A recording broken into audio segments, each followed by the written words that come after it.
Hey, this is Gina Grad. Hi, this is Teresa Strasser. Hi, everyone. This is Mike Errico. Hey there. This is Casey Cavalier. I'm Rocky Rose. And you are listening to The Jay Franze Show. Lucky you.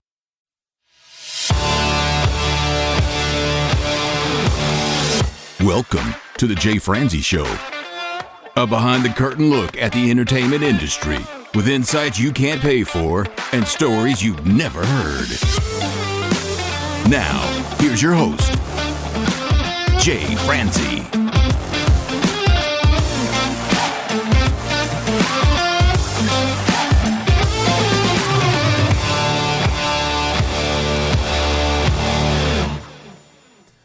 Well, hello and welcome to the show. I am Jay Franze, and this is your backstage pass to the entertainment industry. This week, we get to talk with an award-winning host, an educator, and a coach. We get to talk with Dave Jackson. We'll talk to him about his transition as a host, his thoughts on technology, and we'll take a deep look at his production process. Now, Dave, he's a Hall of Fame podcast host, and I can't wait to talk to him about that tonight. So if you would like to join in, comment, or fire off any questions, please head over to jfranze.com. Now, let's get started. Dave, sir, how are you? I'm doing great, Jay. I am so excited to have you here. I've been waiting for this for a long time. Oh, absolutely. Why don't we just dive in? Sure. You have started podcasting back in 2005. You are a musician. You are an educator. One of your first shows was The Marketing Musician. Can you tell me how you made that transition from podcasting about music and marketing into podcasting about podcasting? Yeah, it's kind of funny. I don't know if you're a musician, you probably know who Bob Baker is. Back in the day, I still consider him the godfather of music marketing. And I was freaking out because he got to come on my show, and I was like, but you're Bob Baker. I'm just some guy in the basement. And I was talking to him. I said, well, how did you get started? Like, how did you become this marketing guru? And he said, well, I just kind of took my magic wand and tapped it on my forehead and said, okay, you're a guru. And he said, and this kind of goes back to teaching as well. You just have to know a little more than your students. And so he's a guy that had been in bands growing up. He had written for a couple of magazines and was like, well, I'm going to start a blog and a website about being in bands and marketing your music. And I was like, huh. And at the time I was going back to school. When I got my first degree in electronics, I was a waiter. And I was like, I need a job kind of like that where I have flexible hours and such, but I need to make a little money on the side. So at the time, a friend of mine had said, hey, I know what the next big thing's going to be. I came back from this big marketing conference and it's podcasting. And I Googled it, and there was 1.5 pages on it. I thought we broke the internet. And everything was saying membership sites are going to be great and podcasting is going to be big. And I thought, well, let's put the chocolate and the peanut butter together and see what happens. And that's when I learned really quick, especially in 2005. If the goal is to make money quickly in podcasting, you might find yourself a little discouraged. So that's why while I was launching the School of Podcasting, I was also playing in a band regularly and doing guitar lessons and building websites for people. So there were a lot of little side hustles going on as I waited for podcasting to kind of kick into gear. And I'd been teaching at that point for a while I've always been in the corporate world. I've never taught elementary or anything like that. It's always been in the corporate world. So I already had kind of a teaching background. And I was like, well, I'm a teacher. I might as well teach people about this podcasting thing. So that's how it all got started. And you have a lot of shows. You've had a lot over time, and you currently have a lot. And I listen to all of them, so I'm a Dave Jackson junkie for sure. Oh, well, thank you. But you have shows that vary in format, and it's anything from solo to co-host to interview-style shows. Even your School of Podcasting, which I would consider, and correct me if I'm wrong, your flagship show. Yeah. But how do you feel like that show itself has evolved over that time? Yeah, well, the biggest one for probably, I would say like the first year, there was this stat that went around and we all followed it like, sheep. And that was the average commute in America was 20 minutes. So everybody's podcast was 20 minutes. And then I went to an event and I actually got to meet some people that listened to my show, which also kind of threw me out of my chair. I was like, wait, you listen to my show? And I would ask them, right, what do you like about it? And then I would ask them, what do you wish was different? And they all said the same thing. I wish it was longer. Like my commute's about 40 minutes. So I was like, okay. So I always aim at 40 minutes. And I guess the other thing, back then it was just kind of going off the news, but I now hang out a lot in Facebook, in Reddit, and all these different places where podcasters are. And I'm just looking to see what's the biggest itch that people need to scratch on. And so that will give me content. So I'm not really guessing, are people going to be into this topic or not? I still have the occasional one. In fact, my last episode, I was like, this isn't going to work. It was a person that made a tool for Instagram. And I'm like, I'm not a huge Instagram user myself. And I thought this could really land flat if people aren't into Instagram. And I kind of got some people that were into Instagram that said, this is amazing. And those that weren't were like, yeah, not like, better luck next time, Dave. It wasn't my thing. So I think I'm not as afraid to try stuff. People always worry about the audience, and I'm like, well, when you first start out, you don't have one. And so I just kind of go with my gut. And that was one. And Jeff's a great guy from Stampede Social. But there was that thing in my gut that's like, I'm not sure if this is a good fit or not. And it wasn't like a horrible fit. But I had some people like, yeah, that wasn't my favorite episode. So I try things, and I guess I rely more on my gut. And in this case, I didn't. But it was a case of, hey, the Super Bowl went into overtime. And that's where I kind of go, well, if I was coaching myself, I always say I'd rather have a late show that was good than an on-time show that was meh. And I was like, yeah, I kind of put out it was all right kind of show. I think those type of shows are equally as important. They're still informative, and you're still learning about a tool that's out in the industry, whether it's a tool that you would, find yourself using or not.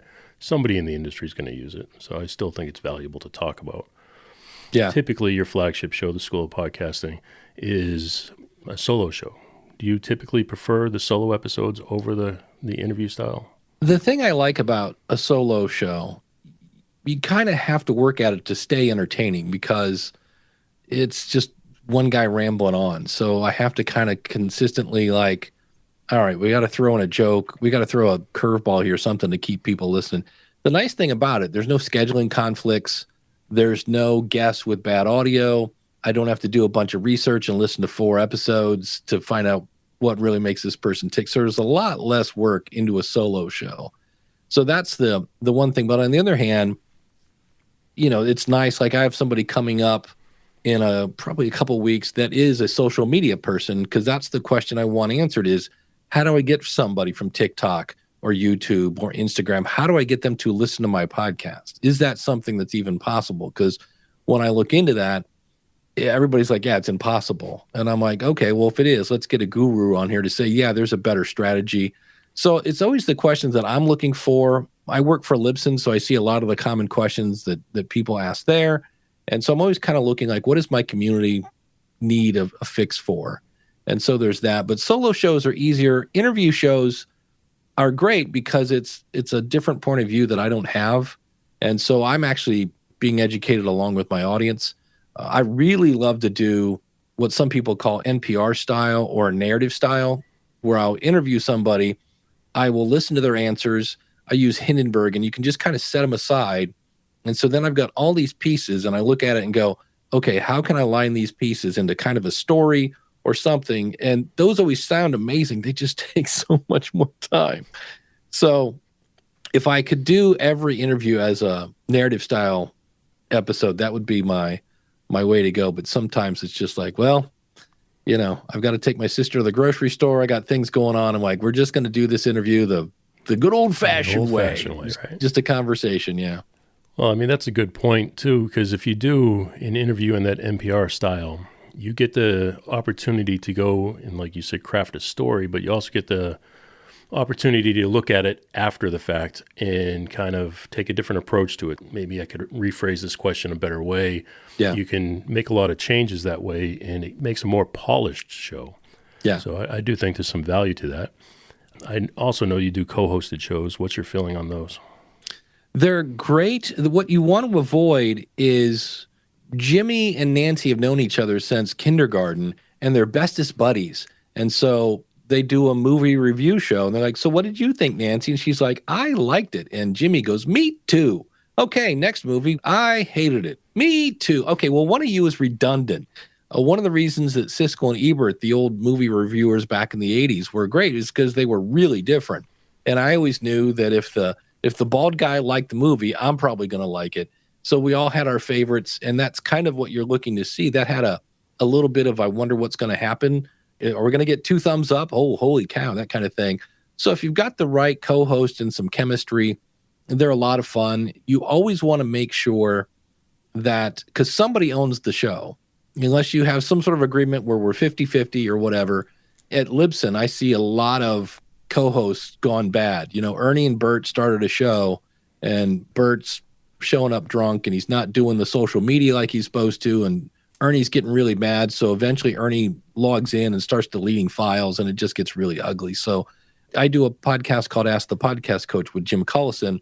And every January I go, hey, it's time for the awkward conversation. And he'll go, Dave, it's your show. You keep all the money. I'm just here for fun or whatever. And I'm like, okay. And if that ever changes, you got to let me know.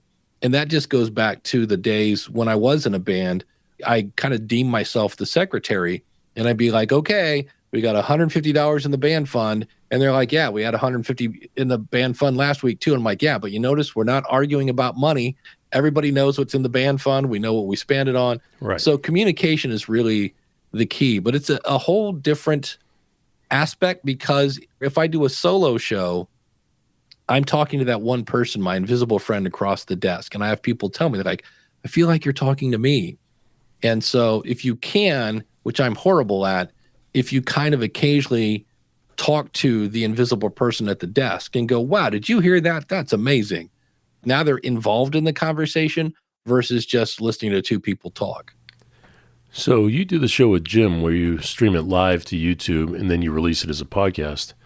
Do you find more people watch it live or listen to the podcast? Oh, hands down, not even a contest, listen. And the reason for that is I can't watch Ask the Podcast Coach in the car or watch it while I'm doing dishes or walking the dog. And I was just at Podfest, and Rob Walsh from Libsyn said the ratio is 15-1. I was saying 5-1, but he said 15 in terms of listen versus watch. And that's just because there's more opportunity to listen than there is to watch. No, and that's a good point. And it also brings up the current controversy that's going on of whether or not a show on YouTube is a podcast because it doesn't have an RSS feed. Yeah. So could you possibly share your thoughts on that? Yeah, I just now deem them, there's 3 things. There's a podcast that is an audio or video file, and I'm just going to, because it's an easy way, it's in Apple. If your show's in Apple, you're probably a podcast. And the reason I pick Apple is they have about 60% of the market. Then there's what I call a YouTube podcast. And that's where you go in and you put a video and you check a box and you dub a podcast. I now dub myself a male model. Still not working, but doggone it, I'm a male model. It works for me, Dave. Yeah. So that's a YouTube podcast, which means it's going to go into YouTube Music and YouTube, and people will now call it a podcast, even though technically it's not.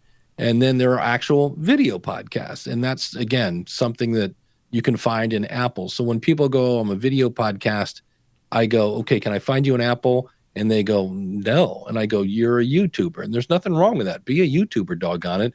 The thing that makes me upset is every time a new report comes out about podcasting, and every time they say a video podcast on YouTube, I just go, that's a YouTube channel. Like, quit calling it a podcast, because they'll say, yes, people are finding video podcasts on YouTube.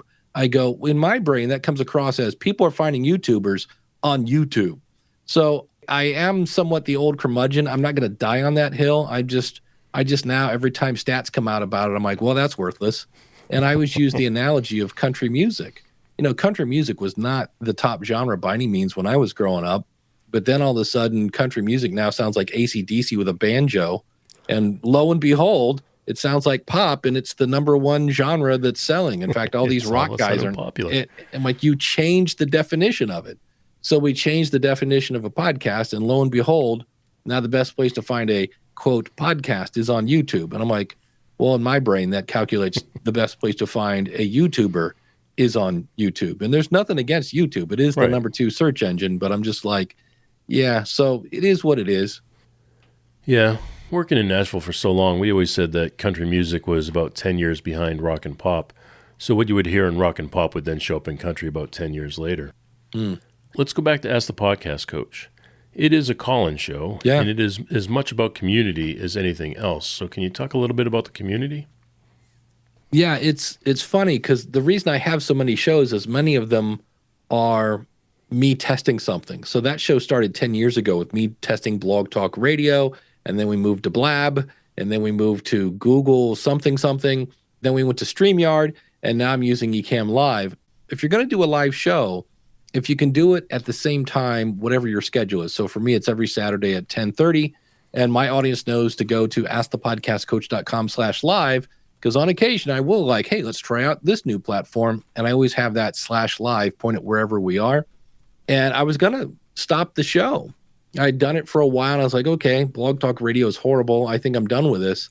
And the people that were showing up said, wait, hold on. Like, you're like the new Saturday morning cartoons. And I was like, really? Okay. And then I was like, well, I need a reason to get up because I'm burning up my weekend here. So I started a Patreon. I'm like, well, this will be my test of Patreon and playing with crowdfunding. But yeah, it's, Coach Dave and Gary, trying to think of that. DR's there, Kim Cradgey's there, a whole bunch of people show up. Uncle Marv. Yeah, Uncle Marv. Yeah. And so the beauty of it is why I like that show is I can ask them a question and get feedback. And many an idea has been birthed on Ask the Podcast Coach that then went back in the oven and came back out on the School of Podcasting after I did some research. Live is a different beast. And this is where, again, I'm not afraid to go, let's see what happens, is I actually make the link. Like if you want to jump into my video on Saturday morning, you can. I've been doing that for 10 years, and I've only had like 1.5 times where somebody came in and did something naughty. And, some people are just weird. One guy came in and just smoked a big old joint and blew smoke into the screen. I'm like, hey, thank you very much. Have a good day. But it's fun. I don't get a lot of people doing that. For years, I had all sorts of equipment so I could take phone calls, and I had a phone screening device. I just wanted to be Phil Donahue and go, is the caller there? And we weren't screening calls, but nonetheless, it was all set.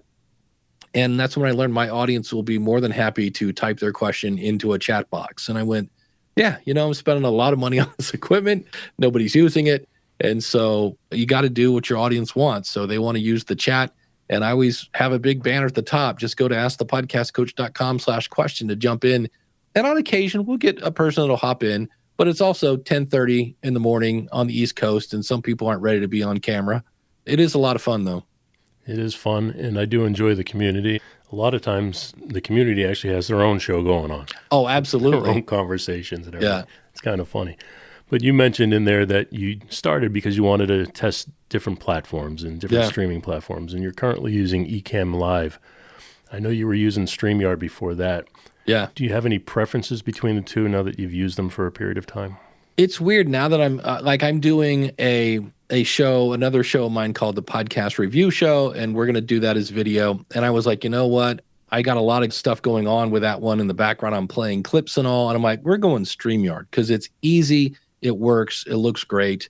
And so I always tell people, if you want to get into live streaming, StreamYard is a great way to go. If you're on a Mac and you can handle a little bit of a learning curve, maybe a week or two, because it's one of those things where it does a few more things than StreamYard doesn't. The question is, it's that bright, shiny syndrome. It's like, ooh, it does. Look, you can change the color around the edge of your video. Okay, well, is that really going to bring in more people? It does, Dave. Yeah. So I like it. I like the fact that I have the same link to join every week. Now I could change that if I wanted to, but I don't have to go in and change /question anymore. But if you're looking for ease of use and yet still powerful, StreamYard's a good way to go. And if you're on a Mac, it is cheaper. That's the nice thing. Ecamm is slightly cheaper, not by much, but it is cheaper than StreamYard. But it is a little, and again, that's one of those things where if you just want a single shot or a double shot, you could set that up and go save, done. But I'm always like, ooh, what if I did this? And then I started integrating it with a Stream Deck, and you end up kind of making things harder than they need to be sometimes. Sometimes all those, different features and stuff, I'm like, do I really need this? So we won't talk about the toys in front here. That's right. But yeah, no, that's a good point. One of the other things to mention, if you're talking about the two platforms, is Ecamm runs locally. It's on your host computer, where StreamYard's internet cloud-based system. Yeah. So it also depends on the power of your host system. Yeah. So you really need a powerful system to run Ecamm, or at least a moderately powerful system. Yeah. I've got a little Mac Mini, and it's right now at least doing great. And then God bless whoever brought fiber optic into my neighborhood. But AT&T came in and like, we have fiber now. And we're like, sold. They're like, oh, do you want to know how much it is? I go, it really doesn't matter. But they just put it in my neighborhood here as well. Yeah. That's pretty cool. I'd like to take a step back here, because now that we've talked about a few of your shows, and your shows primarily, not all, but primarily at this point are podcast related. So it's podcasting about podcasting. So can you, now that we've established that, tell me what your why is? Yeah, it's always been, I'm not sure why I have this DNA, but I love to help people. When I was growing up, my dad was a long distance truck driver. This is kind of a psychiatrist kind of thing, but I think it's one of the reasons why I like to help people. But there was some sort of three-legged race where, you tie your legs together, and it was a father-son thing. And I was just sitting on the sidelines thinking, wow, life sucks. Like I know my dad is out, making the bacon and all that, but I'm like, I'm literally on the sidelines. I'm on the outside looking in, and I just hated that feeling. So anytime somebody goes, oh, I could never podcast, I go, oh yeah, you probably could. One of my favorite stories is Rosie, something Marsenbaum or something of that nature, but she's in Florida, and she called me up and said, I want you to help me make a podcast, but I'm never going to be able to do it. And by the end of it, she called me crying. Oh my God, I'm in Apple. I can't believe it. I'm like, yeah, I walked you through that yesterday. And she goes, no, I'm in Apple. And she just couldn't believe she could do it. And that's one of my favorite stories, because there was somebody that was like, there's no way I can do this. I'm on the outside. Everybody else is doing this. It looks cool. And I was able to bring them on the inside. So, and all of them tend to point, like you said, the School of Podcasting is the flagship kind of thing. I have one show called the Podcast Rodeo Show, where I grab a random podcast and see how long we can hang on. And that is another great show, by the way. Yeah. And I just at the end, I'm like, all right, if you need some help, School of Podcasting, ask the podcast coach. I asked the podcast coach. The other reason that wouldn't exist is I would have the person that wanted to, hire me to do some consulting, but they couldn't afford me. So again, my heartstring, I want to help everybody. I'm like, well, if you can get up at 10:30 in the morning on Saturday, I'll answer all the questions you have, and that gives me content. So that's another reason why I do that one. The podcast review show is, again, just helping people. But that one, we spend probably 3 or 4 hours going over your show and your website. And I used to do that for free, again, to point people at the School of Podcasting. But there comes a time when you're like, yeah, we got to start charging for that one. That's a little too much time. But they're all about making podcasts good and hopefully pointing people towards my website. Because I have a friend of mine I've known since 6th grade, and he finally started listening to podcasts last year. And he's like, man, I got to tell you. And I go, what? He goes, most of these are really bad. And I go, welcome to podcasting. Yeah. And he said, but I found this one, and it's really, really good. And I was like, yep, you kind of got to go through the needle in the haystacks. I go, but it's usually pretty obvious when you hit play what you're going to get into. Right, yeah. We talked briefly about technology, talking about Ecamm and StreamYard and so forth. And you even mentioned the Stream Deck. Are there any forms of technology you really recommend at this point? Yeah, just a good mic. The whole, I want to use my earbuds. I want to use the built-in microphone in a laptop. It drives me bonkers that an author will go on a show to promote their book, and they're using either a microphone that's built into the laptop or the dreaded Blue Yeti, and it's set up completely wrong, when you can buy a Samson Q2U for $69. Right. And I'm like, come on, get with the program. So that's really where it does start. From there, I just had my birthday was this month, so I bought myself a Vera pole, which is just this big pressure pole that I'm going to hang up in the ceiling and get the lights off my desk and hang them up in the ceiling. But that's not where I started. I started in the base of my brother's house next to a water heater, So It's just one of those things where every now and then it'd be kind of cool if I did this. But yeah, definitely start with a mic. You don't have to do video. Video is great. People always say, you must hate YouTube. I'm like, no, I hate to hear the person goes, well, I want to start a podcast. I just don't want to be on video. Right. Well, then don't be on video. to start off with audio and get used to making content. And then when you're ready, if you want to, start a YouTube channel. You mentioned being next to the water heater in your brother's house. Yeah. You were going through a hard time at that moment, and you started podcasting and putting a show together. What was going through your mind at that time? I mean, was this just a way to escape, or was this a passion at that point? Yeah, I'd just gone through a bankruptcy and a divorce. And so I was getting ready to move into an apartment. My brother said, no, you're going to come live with me. There is no arguing about this. You're going to have a bunch of legal bills, and you're just going to live in my basement. I have a really nice room. I'll never see you. And so I was like, okay.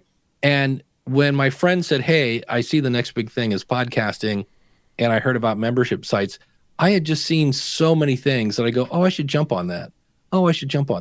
You know, I remember when I graduated from high school, everybody's like, you should move to California. There's a part of me that's like, that would have been fun. You know, maybe Dave would have ended up in Poison or something like that. But I was like, that's not me. I remember I uploaded a file and I saw it come down in the software, and I was like, oh, wait a minute. I see what podcasting is. And it really was like, oh, this could be very cool. And then 2 weeks later, a guy sent me a voicemail from Nuremberg, Germany. And I went, oh, wait, hold on. Whatever flag was around, I grabbed the podcasting flag, and I'm like, I claim this in the name of Dave. So there was a part of me that I think it's like, okay, I'm feeling down. I don't know where I'm going from here. And I'd seen other things pass by, and I was like, okay, let's do something different. What's the worst that could happen? And so I was like, all right, I'm jumping in. I kind of do that a little more than I used to. I'm deathly afraid of heights, but I went up in a hot air balloon. You know, I did stand-up comedy a couple months ago that went okay. So I'm much more up for trying something different, because I always say, look, you're either going to end up succeeding at whatever you're trying, or you're going to end up with a really good story. And I like having stories because I tend to work them into my show. And if I just sit in this room all day, well, there's no stories happening here except maybe via email or something like that, or interviews like this one. So I try to get out and do things a little more. Dave, you don't try to work stories into your show. Your show is nothing but analogies, nothing but stories. I'm the analogy king. When I was married, I remember once I was in an argument with my now ex-wife, and I said, it's kind of like, and she said, can you not just say what it is? Do you have to, do this stuff? So, yeah, I am the analogy king. You know, we were talking about technology, and you mentioned the microphone, and I laugh because we, on this show, interview people behind the scenes in the music industry, and it could be anyone from a guitar tech all the way up to a music producer or even the artists themselves. And I always laugh because the producers and the engineers who come on the show, they're in a multi-million-dollar recording studio with all the gear behind them, and they're using their laptop and the laptop mic. It's the worst sounding thing ever. Yes. And it just makes me laugh every time. But I mean, they've got all that equipment sitting right next to them, and they just don't use it. So on a note like that, I know the challenges a beginner may face, but what challenges do you face at your point in the career? I think like everyone else, we want to have more people listening. For whatever your why is, it makes you feel good when you see that, wow, last week there were 20 people and now there's 25. And that is just something that to grow your audience, you have to get in front of people who don't know who you are, but should. And so I'm lucky enough that I get to go to these different podcast events. And in many cases, I actually get to talk. And I've started taking pictures. I'll just start off. I'm like, hey, I've got an extra layer of skin. You're not offending me. I need to know. If you have no idea who I am, and if you never listen to my show, if you could please raise your hand. And then I take a picture, like the last one at PodFest. I'm going to say 3/4 of the room had no idea who I was, which A, I love because now I get to make a first impression. But B, I was like, and I turn around and I go, this is how you grow your audience. You get in front of people who don't know who you are. And so that can be tough when all you have on Threads and X and Instagram are people that kind of know you already have a podcast. And so I always say, if you can, look at your followers as your sales team. So instead of saying, hey, another episode of the, podcast review show is out, just say, hey, this week we interviewed Ralph from AskRalph.com and find out what we thought of his show or whatever. Give them a little more like it's a marketing material. Hey, and this week we talked about the Beatles. You know somebody who likes the Beatles? You might want to share this with them, that kind of thing. So that is a strategy. But even when it works, social is a trickle. Paid ads are a trickle. It's just, being on other people's show. It's it's a trickle. But if you're filling a swimming pool, 6 hoses versus 1 will make it fill up faster. So that's where in a microwave society, when we're used to, I want my hot pockets in a minute and a half. And you're like, yeah, it might take you a couple of years to build an audience. Nobody wants to hear that, but it's somewhat the truth. Well, it's absolutely the truth, right? I mean, it takes time. It's like anything else. It's like being in a band. I mean, absolutely. It's building awareness. That's all it really is. Yeah. And I mean, you start in the basement, you work on your craft, then you finally get your first gig, and that first gig leads to another one. And the last band I was in, we ended up playing a couple fairs in front of a couple thousand people. And you're like, man, this is a long way from the basement. But that didn't happen overnight. No, not at all. I mean, not at all. I mean, I remember playing, like you said, in basements and garages. I mean, to the audience of maybe one friend. And that one friend is like, can we leave now? So, I mean, nice. It happens. I played a bar and there were 6 people counting the staff. So there are like 4 people in there. And we said, hey, it's a paid practice. And we still performed and put everything we had into it. And one of the guys there was like, hey, I want to hire you for my birthday party. And we're like, okay. And that ended up being like one of our most profitable gigs because he bought us out of merch. We had a lot of merch. And it was crazy. And that then gig led to a lot of other people. So you never know who's listening or whatever. I hear that a lot. I can't believe that the CEO of this company contacted me about my podcast. I'm like, you don't know who's listening. So give it everything you got. No, you don't. And you mentioned earlier somebody from Germany listening to your show. The largest place outside of the U.S. for us is Australia. We get a lot of people from Australia reaching out. It's funny to me. Yeah. But, I mean, we're talking about social media and the challenges of social media, and it is a trickle. I mean, it really is. But where are you having success? Where do you spend the most time on social media? Part of it is just I go where I want to go. So Dave has gray hair. Of course he's on Facebook. So that's one of them. Twitter, although I was just there tonight and I had not been there for a while, and there were some things that were really disturbing. Somebody had posted a tweet of some guy that had beat the snot out of his wife, and I don't know what the account was. It was something like the world we live in. And I mean, it was disturbing, and there was a lot of that going on, like just weird, disturbing videos of people beating each other up. And I was like, well, I don't want to look at that. No. So I may be done with my favorite new term for Twitter, and I heard this at Podfest. We are now calling it Twitter. And I was like, that is so good. I like that. So I need to be, this is the one that's driving me nuts. I need to be on LinkedIn. I know that. Everybody else like, well, why don't you do stuff on LinkedIn? And I cannot give you a good answer besides I try it. I need to kind of learn. I guess that's it. There's like, I know how to post on LinkedIn. I do occasionally, but I need to spend time over there seeing what other people are doing, because just because it works on Instagram doesn't mean it's going to work on LinkedIn. But that makes more sense because there are businesses over there that should be using a podcast to market their company. And I interviewed an Instagram guru a couple months ago, and he's got a course. And I was like, you know what? I should just bite the bullet, and instead of drudging through the learning curve of what works, just ask somebody and pay him some money for his time. Yeah. Yeah. No, I get that too. But there's others, like you mentioned Instagram earlier. I don't really have much success on like building a large audience on there, but they're very engaged followers. Sometimes I think that's a little bit more valuable. Even on I've been calling it Twix, but either way. I've noticed lately my following has gone up quite a bit just recently over the past 6 months. I've been trying to engage in it more like everybody else. I try to go on there and communicate and engage with people, but it just takes time. It takes time to build that following like it does any other.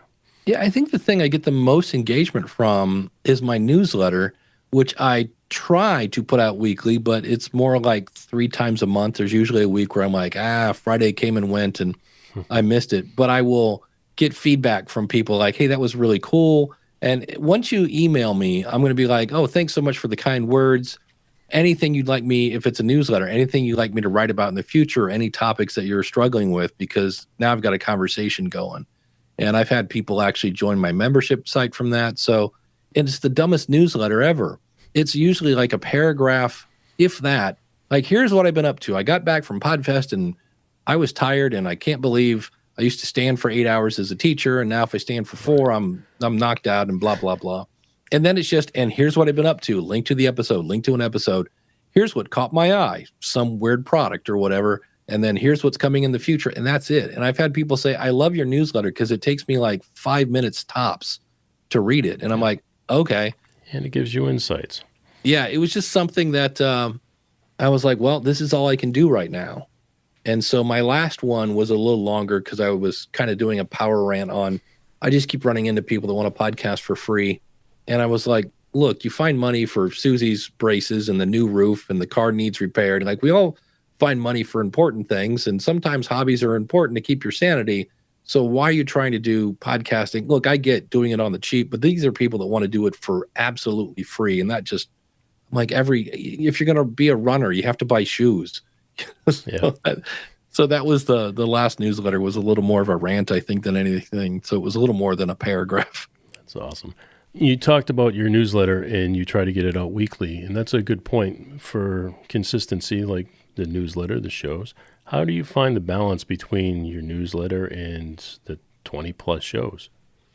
Yeah, what I usually do when I'm consistent is I need to, and I kind of recognize it, and I lie to myself. If I go, ooh, that's a cool thing, I should go over and put it in the newsletter. So right now I'm using Substack because that's the one I'm kind of doing marketing, but it's really more I want to communicate with my audience. And so I was playing with it and I'd be like, oh, here's something that caught my eye or whatever. And then I just save it as a draft. And so when Friday rolls around, I go over and I massage whatever's there. And then like, okay, that's what I got. Here we go. And it's out. What drives me nuts is I'll see something and I'm like, oh, that's a good one for the newsletter. And then 4 hours later, I'm like, wait, what was that thing again? And then you're searching through your search history or whatever you saw. And I'm like, I knew I should have just stopped, either put it in a Apple Note or Evernote or what. I'm like, I should have written it down and I didn't. So it's easy when I recognize that and go write this down and then, you'll expand on it later. So there's that. And it's weird if somebody said, what is your workflow? This week, I'm going to publish an interview with Gary Arndt that I did probably a month ago. So I kind of go with whatever I have the most of. So if I had to do a solo show right now, and this is the other struggle, how do you come up with something new when you have 918 episodes? Right. So that is something I have come to the conclusion that it can't be absolutely new. In some cases it is, something happened in the news or whatever, but many cases it's, hey, like I've done imposter syndrome, I think twice. Once was kind of like for the average Joe, and I was like, hey, here's a list of like 9 celebrities that have imposter syndrome. So it was the same topic with kind of a different slant. And so that's where, again, writing down ideas, I don't know about you, I get a lot in the shower because I'm just focusing on breathing. Your brain's off. Yeah. So I often will write those down. And about the time I think I have nothing, I don't know what I'm going to do this week, I'll open up Evernote and I'm like, oh, wow, there's like 15 ideas here I could just riff on for 20 minutes and call it a day. And then from there, the teacher and me, because the first thing you have to do when you're teaching a class is when the student leaves, they will be able to blank. Like, what is the objective of the class? So it's like, okay, when somebody gets done listening to this, what do you really want them to know? And a couple of years ago, I used to have 4 bullet points and I would just riff into the microphone and then later expand on those to make what most people call show notes. Well, now I do the opposite. I'm like, let's figure out what I'm really trying to say. And so I'll write a blog post and then take that and boil it down to 4 bullet points and talk to my invisible friend across the desk. Before, I was just starting off with the bullet points. I hadn't really thought it through. And so I'd be taking these weird tangents and I was like, ugh. Or I'd be uploading the file as I'm writing the show notes and go, oh, you know what I should have said there? So I'm just taking a little more time up front to figure out what the heck am I really trying to say? What do I want them to understand? What do I want them to feel? That whole 9 yards. And as a creative person, that's the part I love. People go, why do you use sound effects? I go, because there's a part in my brain that said, this would be kind of funny to have somebody go, ha ha, here or something. I'm like, it's just whatever it is. That's funny. You're talking about all this stuff, and I can see the teacher in you because you're definitely a coach. Everything is based on the foundation of teaching something. Yeah. And as you're talking about teaching, you're mentioning the practice of putting your lesson plan together. and then you deliver it. And by doing that, planning up front, you're saving yourself production time later on down the line. Yep. How much time do you put in editing after the fact? Good question. Hopefully not a ton. If I've really thought out what I want to say, because I don't want to read my blog post. No way. But I would say if I record for 40 minutes, probably 40 minutes by the time, and that's editing it, that's, adding a little EQ, making some transition music. I have some dynamic content in my show that is brilliant and yet somewhat a pain in the butt, where you have to go in and you have to figure out where that's going to go. Like, where's the question of the month going to go? Oh, it's here. And then I have to make a little mark so that later when I'm in Libsyn's back end, I'm like, wait, where's the question? Oh, it's at the 35-minute, 42-second mark. Okay, here, that whole 9 yards. That kind of takes things up.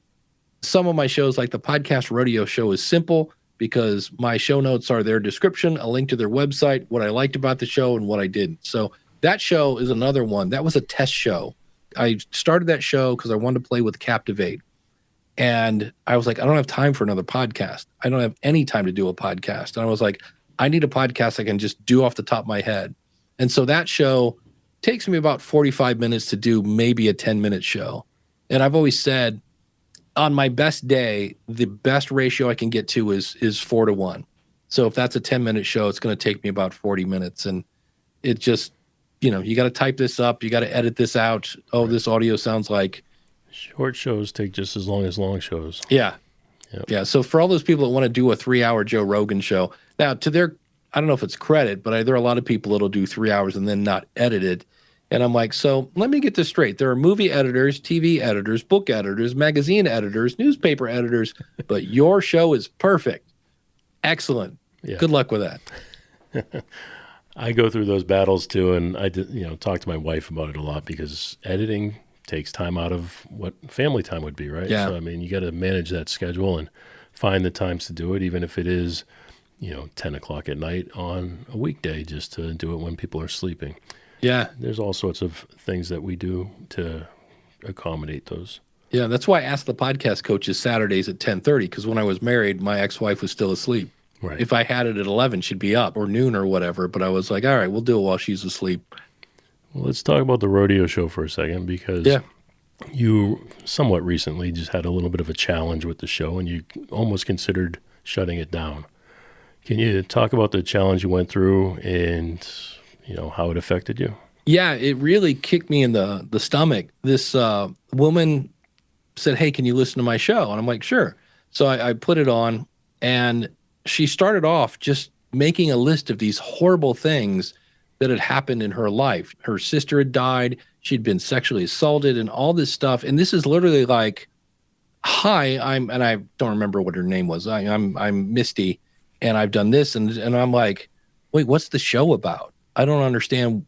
And I just said, I'm really sorry to hear that you've gone through these things. Those are horrible, but what's the context? I don't get it. I just feel bad now. And she came at me and like, you are a horrible person, and you're discouraging me, and all this other, just everything as a teacher you do not want to hear. And I went back and listened to my shows, and I was like, yeah, I am kind of, there are times when I'm a bit of it's a little harsh, to quote Bill Murray. And I actually thought of just quitting. I'm like, this is a show that's supposed to hopefully want people to work with me. And if I'm coming across as a jerk, well, that's not really doing what I wanted to do. And so I put it out to the audience, and I said, hey, like, what do you guys think? And they all went, oh, you are saying everything that everyone else is thinking. You just have the courage to say it. Right. And I'm like, okay, because I don't want to be like a shock jock or whatever. But that was one, it really did knock me back, because I don't ever want to discourage anyone or make them feel bad. So that was just one. And so my audience is like, I don't know what she's thinking about. I agree with you. That was a weird show. And I was like, okay. And I still, to this day, try, and it's literally like 30 seconds. I call it a first impression, but I take little notes on a Post-it note, and I'm like, okay. And I'll make notes. But I always try to start off with, well, the good news is, if you ever hear me say, the good news is, there are a lot of people that are still thinking about launching a podcast, and you actually launched one. I can always find that as something good. But I I just had somebody a couple months ago found a typo in the name of my show. You can always get somebody to get an outside point of view and find something. So that's all I'm trying to do. I'm just trying to help people do that. One of my favorite pet peeves is it seems like every religious show, somewhere in the first 3 minutes is going to ask you for money. And I'm like, you do realize that's a negative stereotype that you are now pushing out into the world. I'm like, can we please quit trying to sell the Jesus hanky in the first 90 seconds of the show? You're driving me crazy with that. Well, I listen to the rodeo show and I enjoy it. And like you say, it's edutainment, right? I mean, so you're educating and entertaining, and there's a balance to keep up with the two of those. But I don't think you ever cross a line. I think you point out the obvious, but then you always follow it up with how you can fix it. Yeah, that's it. As long as you're following up with the how you can fix it part, there is an element of entertainment. You have to understand that. Yeah. So with that said, and that show and the others that we've mentioned throughout the night, do you have any favorites? Boy, that's a good question. I think probably the School of Podcasting. For me, the School of Podcasting, I have a friend of mine that I mentioned. I've known him since I was in 6th grade, and he's going to be in town next week. When you have that conversation with an old friend, you're super comfortable with it. And so that's one I just feel like and I know who I'm talking to. Ken Blanchard, Kim Craggy, I'm talking to you. I kind of have an idea of who's listening. And so I typically have, I hope so at least, have something I'm excited to talk about. And there's so many things changing and moving in the podcasting space. I rarely kind of have that, time to make the podcast kind of thing going on. I'm usually pretty happy about it. And to me, it's just, maybe because it's, we keep calling it the flagship, but it is. It's kind of like, I got to bring my A game on this, because I do have shows that are test shows that, like, here, I'll give you an example. I have one called podcastingresources.net, and that's just me playing with Buzzsprout. It's not a very good show. It's me basically reading the ad copy of some sort of product that I found, and I'm like, okay, but if somebody said, what's your best show? I'm like, I'm not doing that one, so the School of Podcasting is one that I've put some time and thought into. I could tell you my tops. I like the School of Podcasting. It's probably my favorite, and just because it comes across as the flagship show. And I think anything that you're going to discuss on your other shows is typically discussed on the School of Podcasting. Yeah. So if I'm going to catch any, that's the one I want to catch. Yeah, I always tell people, if you can only pick one, that's the one, because usually everything ends up there. Yeah, I like Ask the Podcast Coach. However, caveat, I watch it on YouTube. I don't listen to it as a podcast. There you go. You get all the fun mistakes and non-edits. Right. That's great fun. I like the podcast review show because I think the chemistry like you have with Jim, you also have with Eric. And then, of course, the rodeo show. So I would say those are my top 4. On the podcast review show, Eric is kind of the content guy, and I'm kind of the tech guy. But obviously, Eric knows some tech stuff, and I know some content stuff. But the thing I also love about it is we occasionally don't agree on stuff. So that's always kind of fun. So we've got one coming up this Saturday. We're recording one. I'm going to be interesting to see, because there's something about this show that I'm like, that's just not a good practice. So I'm dying to hear what Eric says. So that's kind of fun. And that's, again, going back to the days of Siskel and Ebert, when you have two different opinions, it makes it interesting to see, okay, are they going to duke it out? Are they going to agree, or what's going to happen? That's really cool. I'll look forward to that episode. While we're talking about all these episodes and these 20-plus shows and podcasting since 2005, being in the Hall of Fame, all of these things that you've done and the accomplishments that you've made, do you have any memorable moments that stand out? Well, the Hall of Fame was one that I didn't see coming. My buddy Gary Leland called me up. He's like, hey, we need some help with the Hall of Fame, because at this point they'd had, I think, 1 or 2 round of inductees. And I'm like, oh, cool, whatever I can do to help. He's like, all right, we need you to pick up a trophy. And I'm like, pick up a trophy? Okay, where's it at? And he's like, no. He goes, you're getting a trophy. And I was like, oh, okay. And that actually kind of messed with my head. When I got home and I went to hit record, I was like, is this Hall of Fame material? So it kind of messed with my head for a while. And I was like, look, I got in there being myself. I just need to be myself. Continue being yourself, yeah. That was one. And then I had a guy send me a note and basically said he was going to commit suicide, but he heard an episode where I said sometimes having a podcast can give you kind of a Purpose, yeah. And he had heard my show, decided not to kill himself, and he credited me for saving his life. And that's back when I was, by the water heater, and I was just thinking, wait, what? I'm here talking about bandwidth and microphones. Yeah, I never expected anything like that. And I've talked to other podcasters. I have a friend of mine, Ken Blanchard, and he's got a military background, and he's a pastor, and he does a show called Speak Life Church. And at the end, he's like, oh, just remember, I love you, and there's nothing you can do about it. Well, because he talks about his life, he gets more of a military people listening because they can relate to some of his stories. And he said, man, I've had 5 people. He goes, one guy was literally on the ledge. He goes, I'm not trained for that. But, it's one of those where you're down by the dryer and your wife's like, honey, dinner's on. And you're like, yeah, I might be a second. I gotta talk somebody off the ledge. So that was one. And what's kind of interesting about that is he was going to commit suicide on Halloween because that was his favorite holiday. And he had his phone number. So I called him on Halloween and I said, hey man, what's going on? This is Dave Jackson. He goes, no, it's not. And I'm like, no, seriously, it's Dave Jackson. He's like, wow, okay, what's going on? I'm like, oh, I just got to make sure you're okay. I go, dude, I need all the listeners I can get. I can't have people offing themselves. And I've called him pretty much every Halloween since then. There was one year I forgot, and we caught up on Thanksgiving. But I just touched base with him to see how things are going. He's a great guy.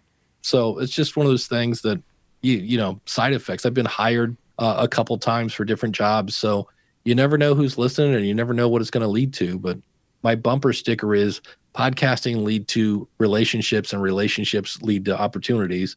And those opportunities lead to more relationships, which lead to, you guessed it, more opportunities. And if you just don't quit, you'll probably have a good time. Well, I have to ask you, finish the sentence. Because of my podcast. Oh, man. Well, I work for Libsyn. I've been hired at Chancellor University. This sounds like a humble brag. I got hired to be the head of the podcast track at a thing called the New Media Expo. And at the time, it was one of the biggest events about podcasting and video and blogging and all this stuff. The head guy called Spreaker and said, who do you think would be a good guy? And they said, Dave Jackson. Then they called Todd from Blueberry, and he said, I don't know, what about Dave Jackson? And then they called the guys from Libsyn, and I didn't work there yet. And they said, what about Dave Jackson? So it's kind of your digital resume in some ways. That's your podcast. So that's happened. And again, this sounds like a weird humble brag, but when I go to these different events, I've gone to really small towns in some cases to talk. And I'll have somebody email me like, wait, you're coming to, Poughkeepsie, whatever. And they'd be like, can I take you to dinner? So I'm like, oh, okay, sure. And it's always I tell my family, hey, in the event I disappear, look up, Bob Johnson or whatever, because he's, I'm in the back of his trunk or something. You never know. But that's always fun. And it's interesting to have people go, I had a guy come to Akron. I would say, if you come to Akron, I'm buying you Luigi's Pizza. And so I took him out for pizza. It was a great time. And he had remembered my musician show. And he said, do you remember what you used to say at the end of every show? And I go, dude, I don't remember what I had for breakfast, let alone what I said in 2005. And he said, you used to end the show with, for anyone who has money, there is therapy. For the rest of us, there is music. And he goes, I now teach music at a university. And he goes, I open up every semester with that quote. And I was like, wow, okay. I'm like, I'm like, did I say that? That one's not bad. I'm going to write that down. So yeah, I mean, you've got another hour I could go on because of my podcast stories. I've got friends all over the world, and it's been a lot of fun. That's awesome. I want to get in on that pizza, by the way. Yeah, absolutely, man. Yeah, you're right down the street. That's what I'm saying. Just throwing that out there. 4-hour drive, maybe we'll meet in Columbus. I'll bring some. It might be a little cold. We might have to reheat it a bit. There you go. Well, we do this thing here we call Unsung Heroes, where we take a moment to shine the light on somebody who works behind the scenes or somebody who may have supported you along the way. Is there anybody you'd like to shine a little light on, say a little thank you to? Oh, man, that's a really good question. I would say the first name that popped in my head was Rob Walsh. Rob and I, along with Gary Leland, we did a show called Today in Podcasting. I forget. It's many, many moons ago. And a big story to be like, wow, Whirlpool started a podcast. Now everybody has a podcast. But back then, anybody embracing podcasting was new. And so I kind of knew him from Libsyn, and then I got to know him a little more through that show, so that when my last teaching gig in the corporate world fell apart, I was like, man, I'd really love to have a job in podcasting. At that point, I'd been podcasting for 10 years, and I had Rob's phone number. And I just called him up and I said, hey, you want to have an awkward conversation? And he's like, sure. And I'm like, okay, great. I got bad news and good news. And he's like, oh, I'll play. What's the bad news? And I go, I just lost my job. And he goes, yeah, okay. And the good news is, I said, I can come to work for you now. And I go, I told you this might get awkward. And he goes, no. He goes, I don't want to say I'm glad to hear you lost your job. He goes, but like, what are you doing the rest of the day? And I go, I literally just lost my job, probably laundry, And Crying he goes, in the corner. yeah. And he goes, would you be available to talk to, the president if I can get her on the phone of Libsyn? And I'm like, I'll talk to anybody. Sure. Whatever it takes. And I'm literally driving home doing a phone interview with the president of Libsyn. And so I get to go to these events. Now, granted, I have to stand at a booth and explain that Libsyn is short for Liberated Syndication 500 times. But it's the networking at night when I'm not standing behind a booth that has led to so many opportunities. And that wouldn't happen unless I knew Rob Walsh. So he's definitely been somebody that I need to go, hey, thanks, buddy, because he's definitely opened the doors for a lot of fun things. A big thanks to Dave for taking the time to share his stories with us. And thank you for taking the time to hang with me here. I really do appreciate it. Please follow, share, and connect on all the socials. You could even tell a friend. I'd appreciate that too. You can do all this and find the links to everything mentioned over at jfranze.com/episode 53. Thanks again for listening, and I'll see you next week. Thanks for listening to The Jay Franze Show. Make sure you visit us at jfranze.com. Follow, connect, and say hello.